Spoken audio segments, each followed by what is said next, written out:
Welcome guys to Proverbs 6. Apologies again for the late video. Proverbs 6. My physical Bible, the heading says warning against folly. And then my electronic Bible has split it into 5 sections. Section 1, it says, like a deer from the hunter. This is message version, by the way, and my physical Bible is NIV. So the first section is like a deer from the hunter. This is where he says you must run like a deer from the hunter.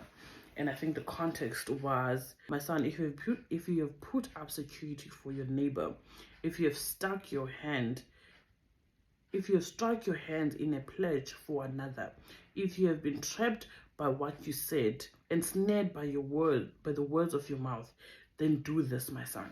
So that is the whole context of like a deer from a hunter. If you have done that and put yourself in that situation, you need to run like a deer from the hunter because it's basically life-threatening. And the second heading was a lesson from the end. Thing was what stuck out for me and what my summary is going to be focused on. Number 3, it says always cooking something nasty. Number 4, which is verses 16 to 19, is 7 things that God hates. And then the last section, which is section 5, is warning against adultery. It goes back to the thing where I said you need to take note when the Bible keeps repeating itself. And right here, again, we're talking about adultery. There was an entire chapter, which is chapter 5, which spoke about adultery. And now again in Proverbs 6, there's a whole section that is dedicated to adultery. So ding, ding, ding, something is up there. So on the lessons are, take a lesson from the ant. If you think of ants, they are always so busy, so running in summer. One of the things that I observed about ants are always working. They're always working. They don't wait until the last minute or until there is a huge need. They are constantly working so that when the need arises or when it's off season, they are covered. And that's one of the things that I took out from the lesson from the end. And another thing for me that stood out was verse 7, which says, it has no commander, no overseer, no ruler. This passage reminded me of myself when I was younger, where I would wait until around 4:30-ish to start doing my task because I knew that my mom knocks off at 5 and is normally home around 6. So I would rush and just try to squish everything. So I'd literally wait until the last moment when the commander or the overseer was gonna come home. And if the overseer was not there, then it's like the cat is away, the mouse will play.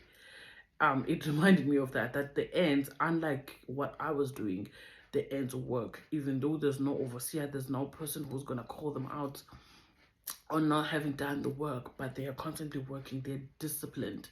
And that's a theme that runs across the book of Proverbs, the importance of discipline. And the ends exhibit that they don't wait for somebody to be an authority that is overlooking them and holding them accountable. They hold themselves accountable because they know the mission that they have and the desire and to be covered. And clearly they have this wisdom that King Solomon is trying to teach to his son. And that's the lesson that I took out from this book. There is that very popular scripture, which is verse 10. A little sleep, a little slumber, a little folding of the hands to rest, and poverty will come to you like a bandit, and scarcity like an armed man. Oh, gosh, I'm pretty sure nobody wants that, especially not in this economy.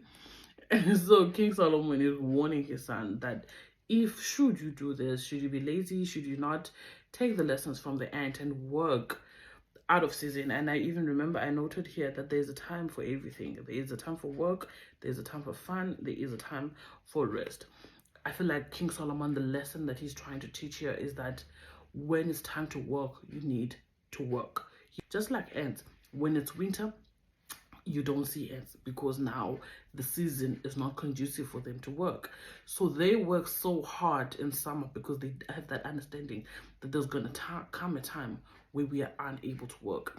Similarly to when you are younger and you are working and you put your savings towards your retirement fund, because you understand that there's going to become an age where I am unable to get up every morning and go work.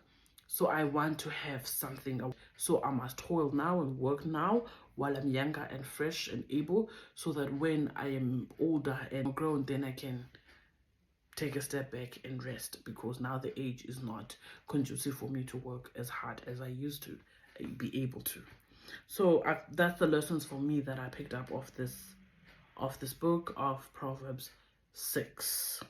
Hope you guys enjoyed it, and please do share your learnings and your sentiments on this chapter.